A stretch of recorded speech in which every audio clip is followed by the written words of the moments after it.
Hello everyone, and as always, welcome back to yet another Mortal Kombat 1 video of us in the post-age era of the main game's story. We have now been left with two very formidable figures, foreshadowed as the next big villains of the franchise. The infamous Dragon King Onaga, and the ever-foreboding yet mysterious Titan of Chaos, Havik.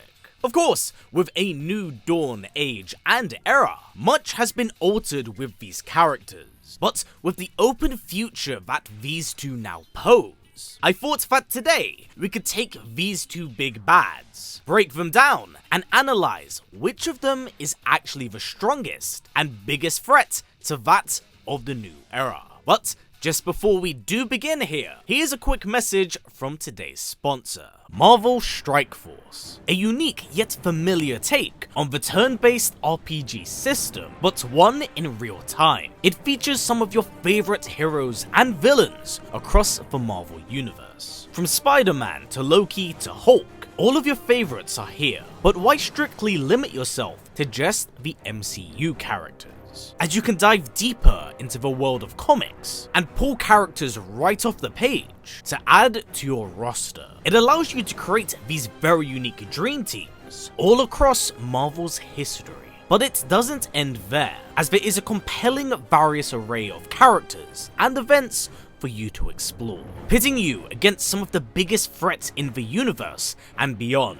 And it doesn't end there, as not only can you unlock and earn characters, but you can upgrade them through playing modes like Blitz, Arena, Alliance Wars, Raids, and the Cosmic Crucible. There really is a little bit of something for everyone. Plus, if you're brand new, you can unlock up to 17 characters in just the first month alone. And in celebration of the release of the Marvels, you can actually gain access to Captain Marvel as well as Miles Morales by scanning my QR code right here. And it's all for free, but this is all for a limited time. So if you want to jump in, now is definitely the moment. So with that said, thank you to Marvel Strike Force for sponsoring this video, and let's just jump right back into it. So to kick things off, let's touch on the more mysterious of the two here, Havik. Now Titan Havik makes his first appearance at the end of the campaign, foreshadowing a new age that he wishes to bring upon this timeline. But for all of this to make sense, it does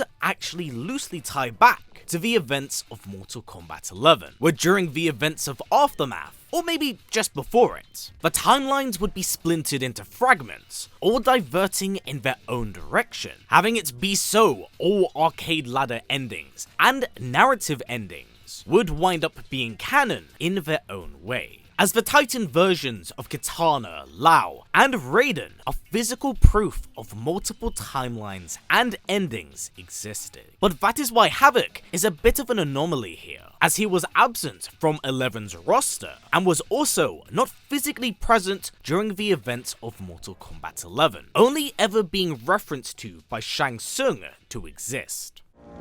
Where did you send him? Chaos Realm.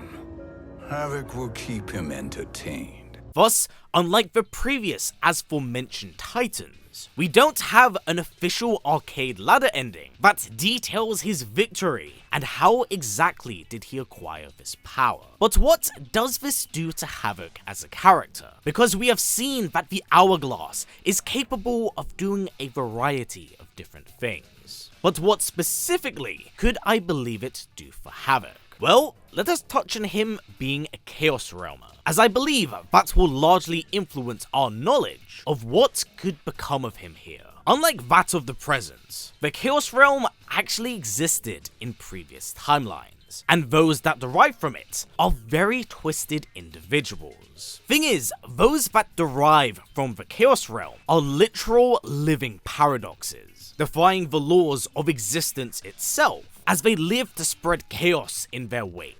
By embodying these abilities, many of them are nigh immortal. For what is chaos, if nothing unbound by the snare of neither life nor death? As even when his head was crushed by the at the time canon MKX comics, he would of course have a name drop during the events of Aftermath. So with the hourglass in tow, something that elevates one's very being to that of a titan, I think this would make Havik one of the most dangerous villains of the franchise, as it amplifies the traits and abilities of whomever wields it, meaning in the case of Havik, nigh immortality, as it would complement his origins. Now touching on arcade ladder endings, and since we are tying these in with how they've impacted both 11's and 1's story, I want to draw some lines of similarities to that of Noob Saibot's ending, where upon claiming the hourglass, he does become death itself. So I think that this very same idea can in fact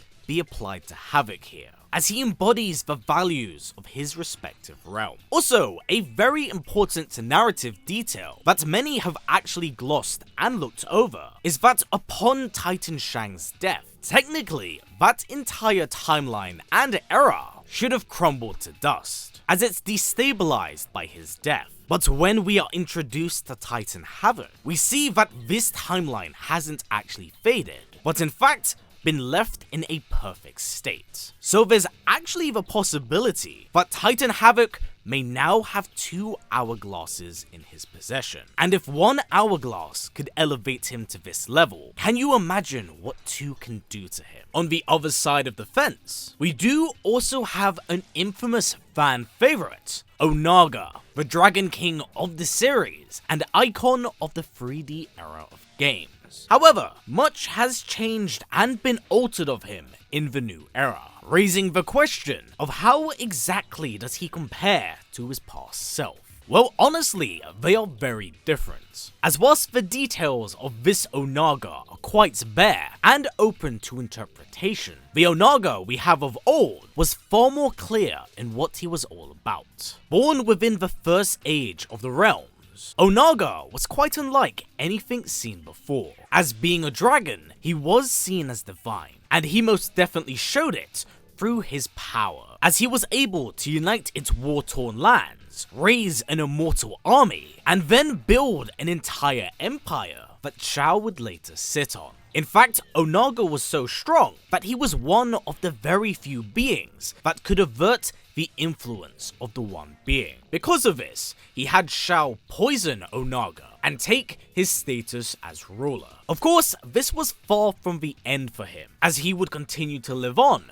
through the disguise of the Mushi. But in death, he was finally susceptible to the one being's influence. So during the course of deception, he orchestrates his return and has Shigenko, his emissary, assemble the Kami Dogus, beginning the unification of worlds. Thus, Onaga would enter a level of power that would rival the Elder Gods, until he is then stopped by Shigenko. From here, he does have a little bit of a tragic fall from grace, as during the events of Armageddon, he is stripped of that power, and does later die at the hands of Shao Kahn, albeit off screen. But don't get it twisted, as Shao had also grown much stronger in his absence, with the merging of realms allowing this to be possible. So with that said, how does the new Onaga compare to that of the old one? Well, it's particularly hard to say, as one of the biggest issues right now is actually how open-ended the current portrayal of Onaga is. In fact, narratively, he couldn't be more different from that of the original. Because for one, Edenia and Outworld look to be one in the same, governed by Sindel's royal line and family, and that the immortal Dragon King army was never forged by Onaga, but instead that of General Ying. Plus, there is currently no sign or mention of necromancy. But even so, whilst these things may have been taken away from him, what stands before us is a ginormous beast of tremendous power, looking much bigger than his deception counterparts. And we do get a rough idea of his physical prowess, as it took 3 of Shao's ancestors to restrain and stop him. Much has changed with the Dragon King in many ways, but arguably one of the biggest alterations to that of his character is him being described as a wild, untamed beast, being a complete change to what we originally had. Now, keep in mind, this is still very early days, and very much so subject to change. But something like this simply can't be ignored. But I do still wish to point out that the Immortal Army is still very much so active, so there is the possibility of Onaga regaining control of it. So with that said, if we are able to stack these two against each other, who do I believe in the current state wins? Well, it should actually be pretty evident and clear, but I believe that Titan Havik has the edge. Because here's the thing, right? Anyone that holds onto the hourglass immediately becomes a cosmic level threat. And when it's held by a being of literal pure chaos, maybe one that thrives and grows stronger from it, that source of power could be endless. Pair that up with his inability to die, and the possibility of him having 2 hourglasses in his possession. It elevates him to a status that we haven't seen before. On the Onaga side of things, as physically strong and imposing as he is, I don't feel like there is enough force behind him to take on an avatar of chaos. The Onaga of old, with the Kamidogus in possession, could definitely balance out those scales. But with him stripped of that currently, this simply isn't as much of a competition between the two. And that's not to say that those wielding the hourglass are immortal. Far from that. As we have seen with Chronica, Shang, and Lu, they are still susceptible to death. But Havik, unlike Onaga, has had more added to his character than he's actually had taken away. Hence why I believe there is such a big rift and difference between the two. But with that said, what are your own current thoughts on this debate? Especially if the two were to go up against each other. Do you think the Titan of Chaos would succeed? Or do you think Onaga could demolish his ambitions of anarchy? Please do comments down below, as I'd love to hear what you have to say. You never know, if this video does well, I might make more matchup videos like this for you. But for now everyone, stay strong, stay well, and keep on fighting. Take care.